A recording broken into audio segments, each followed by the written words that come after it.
I planted up the vegetables behind me in old containers I found around the place, and I did make a video about the process, so I'll show you that now.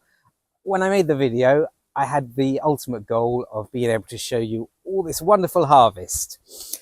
Yeah, it's not quite as good as I had hoped, but you know, a couple of leeks and a few manky cabbages, I'm happy. Check it out.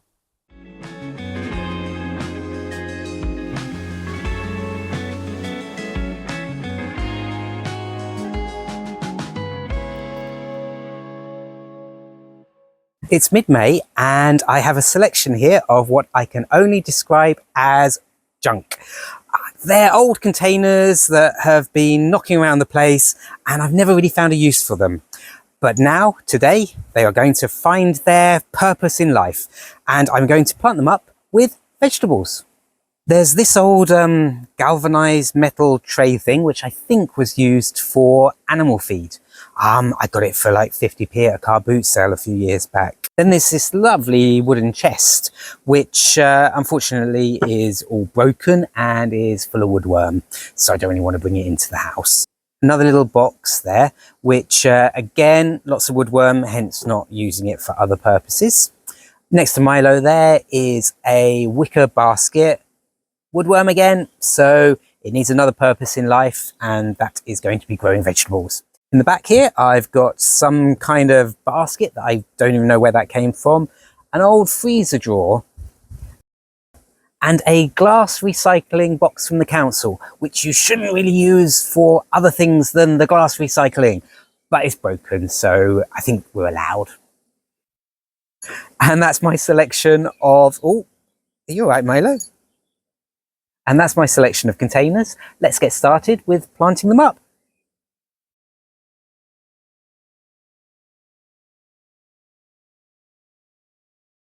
This recycling box has seen better days, but hopefully if I put it right up close to the wall here and then put something else here, that'll stop it coming open when it's full of compost.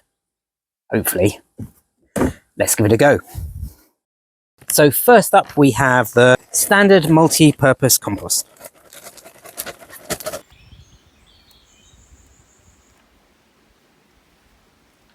I brought the chest over just to help hold the box together here. What I'm going to do now is give the compost a water. If you water before sowing, that means that you're less likely to wash the seeds away.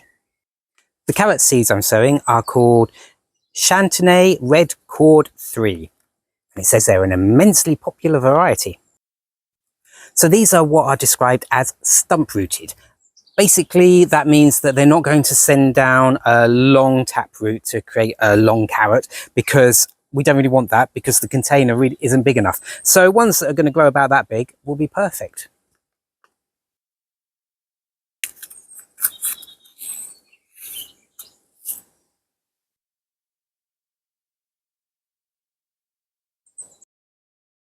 So I filled all of the containers with compost. Some of them I've lined with cut up old compost bags. So that'll stop the compost from coming out through the edges. I'm going to plant the old freezer drawer here with some little gem lettuces that I sowed from seeds a few weeks ago.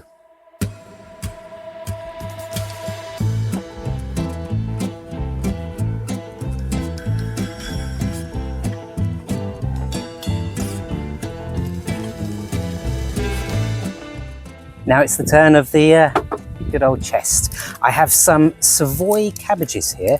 I picked these up at a plant fair the other day, and I'm not sure how well they'll do in a container, but give them a go.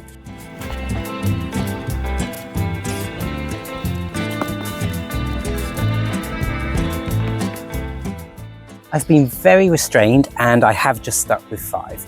But what I will do is plant up in the gaps with some rocket. I've got 2 types of rocket here. One is just a standard rocket and the other is wasabi rocket, which I'm quite excited to try. It's meant to be spicy and have a taste like wasabi.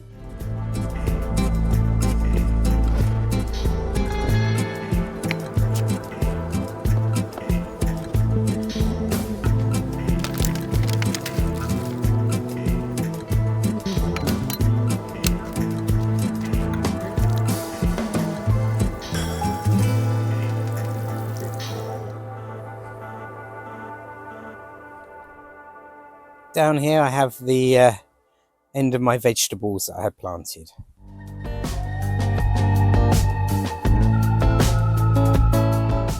The parsley is looking amazing, really happy with that. And there's some winter lettuce there.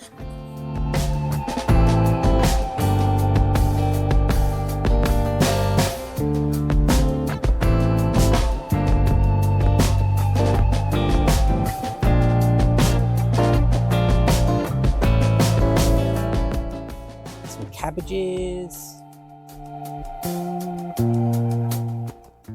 And the leeks aren't too bad. The beetroot, however, has got decimated by the slugs. Well, I might still get a bit of a harvest. That one's not too bad. And so we get to the end of my misadventures in growing vegetables in containers. I'll try again next year. The reason why I was so unsuccessful was down to the blooming slugs. And that is my own fault, and I will pop Milo down and I will tell you why. This book is the reason why. It's a lovely book. It's written by a Swedish chap who went to become a forest monk in Thailand, and it's got some really nice life lessons in there.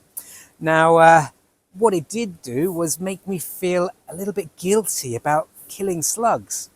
Not that I really kill slugs. I tend to use nematodes, which are little microscopic things that you water onto the soil, and they attack the slugs and they do all the nasty work. And it works really well to keep the slug population within manageable levels. So last year I didn't do that. This year, sorry, I'm probably going to go back to using the nematodes. So keep an eye on the channel, see how I get on, and yeah, until then, bye for now.